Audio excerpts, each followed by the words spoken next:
Hey everybody, and welcome back to Kerbal Space Program RP-0. This is our Twitch recap from last Sunday's live show, where we were picking up where our last episode left off, out here at Harmonia Station in low Mars orbit.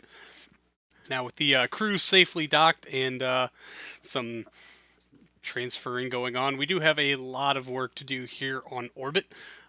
Namely, shuffling of things around, getting rid of stuff we no longer need, and getting this station into an appropriate orientation. Which basically the plan is to move a docking port to the bottom of the laboratory module where we used to have some stuff, but I broke it. Um, and then moving our big life support pod to that docking port on the bottom of the laboratory. That pod will be staying as a permanent fixture because it is a quite a significant storage vessel for life support supplies, of which we don't actually have here on this station. There's that little three-part life support pod to which Chestnut is docked, but I have been trying to get rid of that dumb thing for, I mean, literally a year now. So the very first step is to EVA our pilot, Lewis Carr. He is really the only qualified pilot of Chestnut and will be staying on station with it for the duration of the mission. We'll probably take little Odysseus here out to Deimos with our science crew, but that will be much, much, much later on. So for the time being, he is just going to sit there parked and waiting.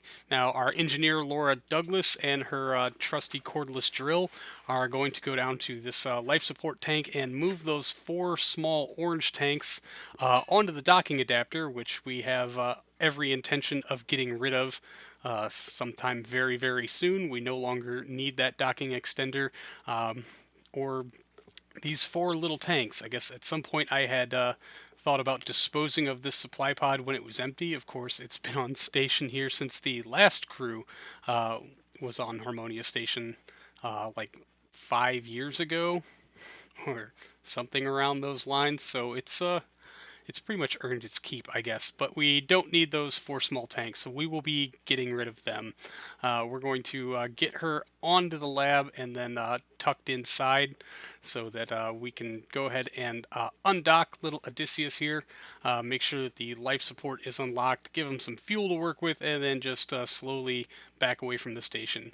We will be moving Odysseus onto the docking hub as part of the habitat module just as soon as really we get some of this other work done. I'd like to have some of these things done with some kind of urgency. I guess the plan at this point was to wait until the docking ports were in a better alignment, but I think we're better off getting that docking done sooner. So this is our first run at attaching this docking port to the bottom of the laboratory. We're not too concerned about CLS compliance with that docking port because, like I said before, that large life support tank on that resupply pod is what's going to be sitting there, and there's no reason for the crew to have to actually go inside, I suppose. But the docking port currently is not orientated very well, so we will be going back to readjust that. Now, the decision was made to go ahead and let Lewis redock now as opposed to later, because when we have 6 crew on board this station and they're all, I don't know, part of one vessel, our remote tech guidance unit provides local control. Well, really, it provides a control point, a little red dot on the map. So any of our automated vehicles, namely that supply pod or, you know, any of the other big stuff we want to move around, we won't have the 6 or so odd minute delay of bouncing the signal from Earth. They can just control it remotely from right here on the station, which is a huge benefit to us because when we undock something that is automated, we don't have to wait the 6 whole minutes to be able to turn on the RCS and the SAS systems. Due to signal delay, which is really, really inconvenient, and we will hit some stumbling blocks around that particular problem a bit later on, but nothing we can't honestly work around.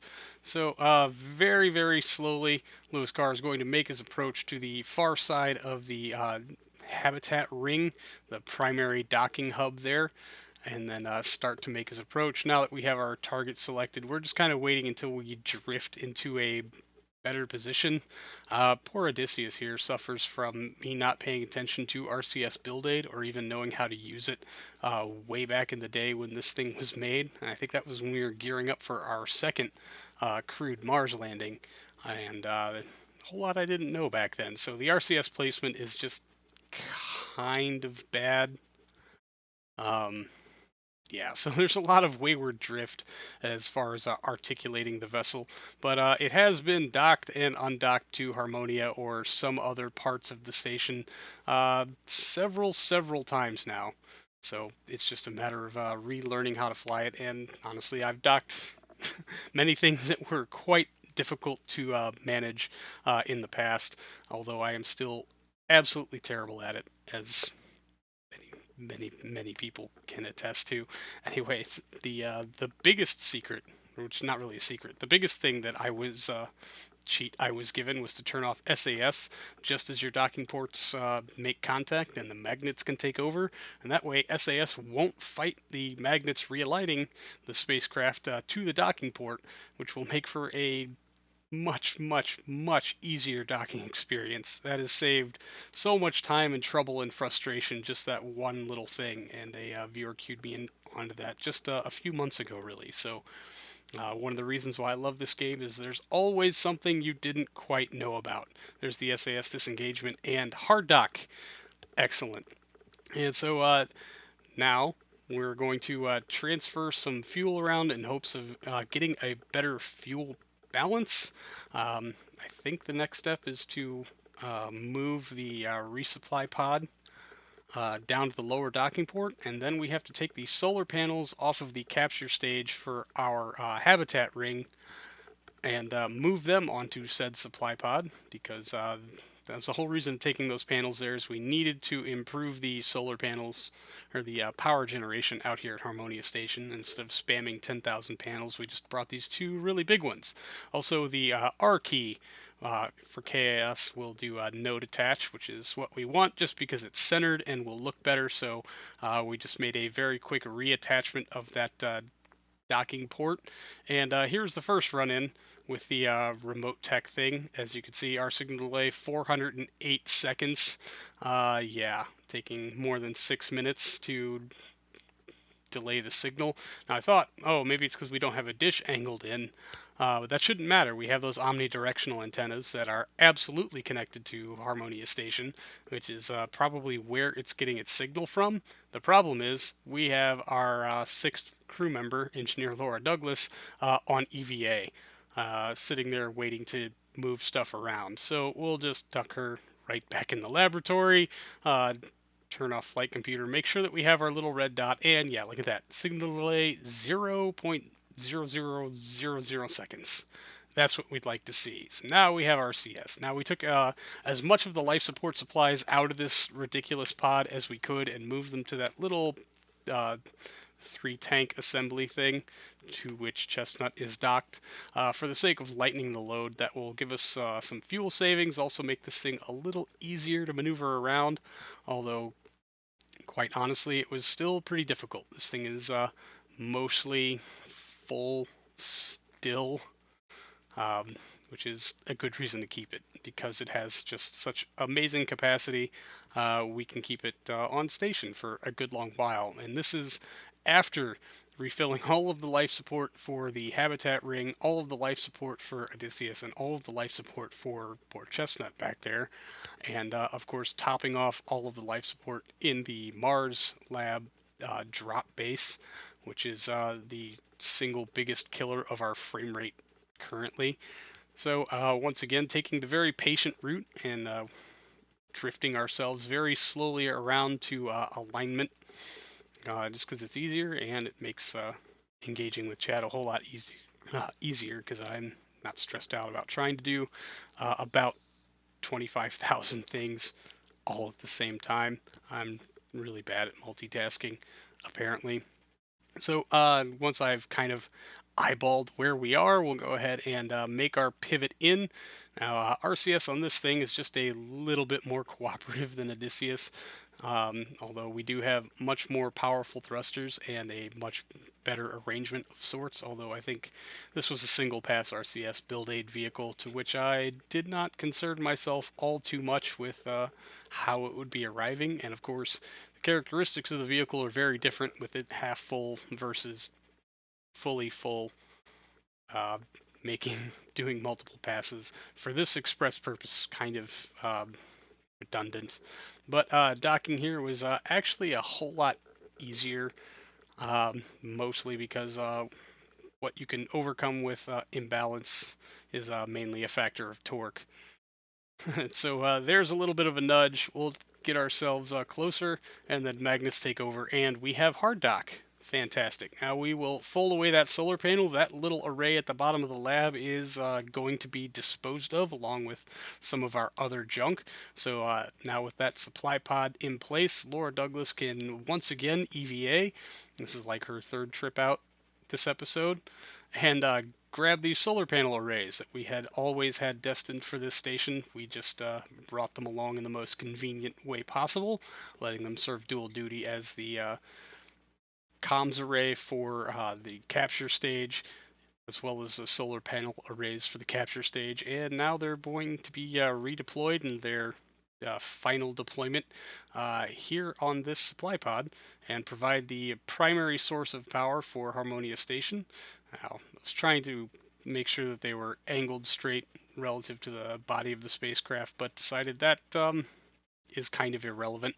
We'll just get them mounted there to the side of the tank and then come back out and grab the other one and just kind of arbitrarily throw it down so that we can adjust our angle and get our approach figured out. I did kind of overdo it. We never really get close enough to the spacecraft to do the mounting, which, yeah, that's disappointing. Bummer. So we have to hit escape, let the part reset, and then go back up and collect it again. Unfortunately, I think we will be keeping the two smaller solar panels at the bottom of the resupply pod. I had actually intended on getting rid of that engine mount and really that whole bottom piece of that resupply pod down there, as well as taking the thrusters off of it. But we still needed them all at this point, because once all of this is done and in place, we're going to undock the lab itself and move it around to a proper docking port on the habitat ring so that we can get our orientation there squared away. And it, with our final solar panel placed, I think I actually got the placement pretty close to symmetrical. That's always cool. All right. And then finally, we're going to get rid of this, which I lovingly referred to as the dumpster, because it is just kind of the collection point for all of our junk parts. And the first step is to make sure that it can dispose of itself. It has an Agena core for control, which will just make sure that there's plenty of charge. It does have a very large internal battery, but we need to give it a means of providing some thrust to itself. So we'll just haphazardly attach a comms antenna and 4 small thrusters so that we can keep contact with it and that it can maneuver itself into the dirt as rapidly as possible. So as soon as we've got a few other parts collected that we are going to be disposing of, we'll go ahead and get rid of all of that nice stuff. But the very next step is to get rid of the capture stage here attached to the habitat ring, because that docking port that is currently attached to this is where the laboratory module is going to go. So we've decided to get rid of some of our imbalanced fuel load there by just throwing it into Mars's atmosphere. We're also going to fuel up our dumpster to full, which does take a lot longer than it has any right to. But of course, if you haven't noticed, we've sped all this footage up to 4 times normal speed so that you're not sitting here for an hour watching me go on EVA and move parts around. Because I know it can get a little tedious, a little boring sometimes. But we'll just make sure that the battery here in our capture stage has plenty of electric charge now that there's absolutely no means on board for it to recharge itself. We just want to make sure it can run for the couple of minutes it's going to take to probably get itself oriented to retrograde and fire up that engine to dispose of itself into the red sands of Mars. So once again, no signal delay because all 6 crew are on board, and thankfully, retrograde just means doing a simple about face. Now we'll hold off on firing that main engine and make sure we can get well and clear of the station so that our exhaust product doesn't ruin things. Light up the engine, try to hold it into retrograde, and then the engine fails. Kind of predictable, although we had run that thing pretty much at its limits already.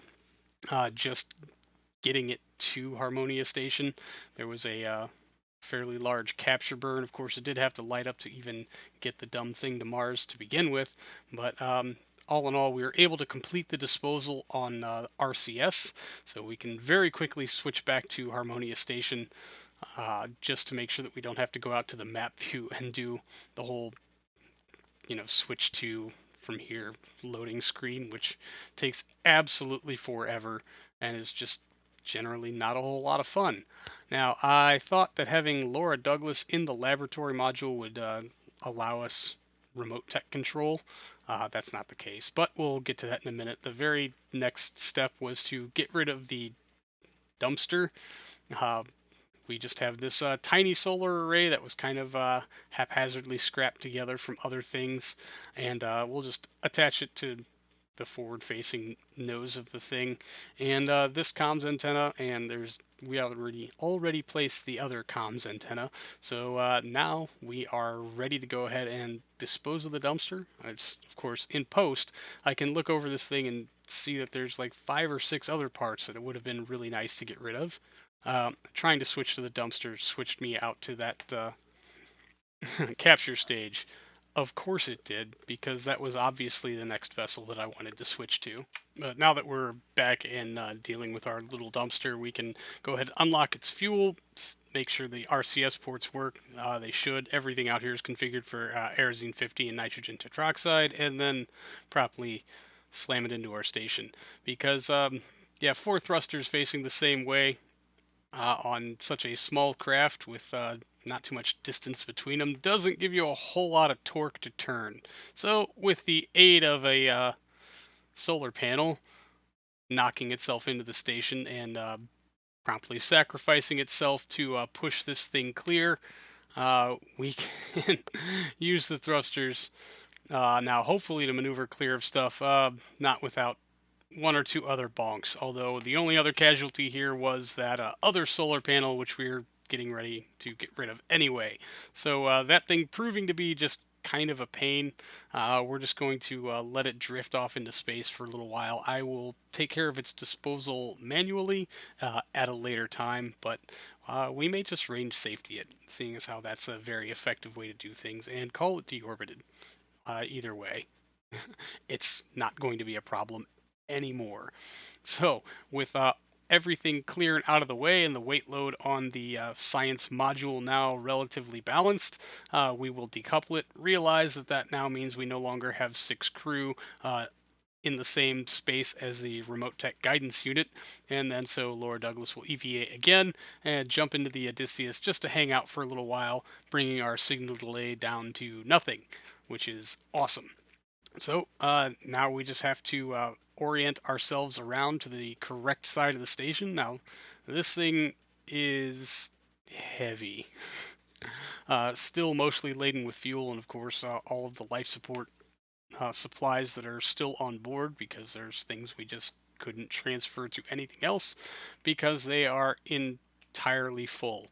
So this thing being rather bulky, but the good news is we still have those powerful thrusters on the lab itself. Really glad I decided not to scrap those yet, and the thrusters on the pod itself, which does make reorienting the whole thing almost easy. It just took some time. It was just a matter of being patient and then realizing that, oh man, the control axes are way off, so pressing 2 keys to get an orientation instead of 1. I really should have rolled to line up our control axis with the station itself. Probably would have made my life a little easier, but you know, we'd already committed at this point, so we were just going to go ahead and run with it. And then, of course, trying to make sure that we stay on some kind of line with that docking port, because, yeah, the thrusters on the lab not lined up with the thrusters on the supply pod. That would have been something that would have been nice to take into consideration while doing the docking. A little roll maneuver here on final approach probably wouldn't have hurt much and would have saved just that little bit of headache later, but, you know, I guess these things happen. So with the rotated to at least face the correct direction, of course we got thrown off quite a lot. So there's a little bit of correcting. Thrusters made it pretty easy, and then we can go ahead and start our final approach into the lab once we've kind of zeroed out our velocity, I guess. Once I figured out the correct key to press to actually correctly zero out our relative velocities, and then start to actually make our approach with our nodes kind of lined up, and then we can angle in and gently and finally bring Harmonia Station into a state that is pretty much complete. I did actually remember to do a roll maneuver here because I wanted to make sure that the solar panels were oriented not opening up into our Mars lab. That would be rather counterproductive to only be able to use half of these things. And then we'll nudge the station just a little bit, turn SAS off, and then docking complete. And there she is. We'll get our solar panels extended so we can finally start charging our batteries. And of course, one of them is in shadow, so it looks like we're going to have to reorient the station anyway. But we should be charging once we just roll the station that, 20 degrees or so to put both solar panels fully into the sun, which is really not that bad. And of course, now we can pump the rest of our fuel supplies around and realize that, oh, now finally, that little 3-section container is actually empty, which I've been trying to do for literally years now. So we'll move Chestnut around at some point to a different docking port so that our next resupply pod can dock with that little resupply tank and finish its disposal, and we can call Harmonia Station complete for the time being, in its deployed state and ready to go back into service. So we'll start sciencing from this lab just as soon as we can. So there you have it. Finally, on-orbit construction complete. That's going to do it for this episode, everybody. Thank you so much for hanging out. I really do appreciate it, and I will see all of you in the next one. So until then, see you later.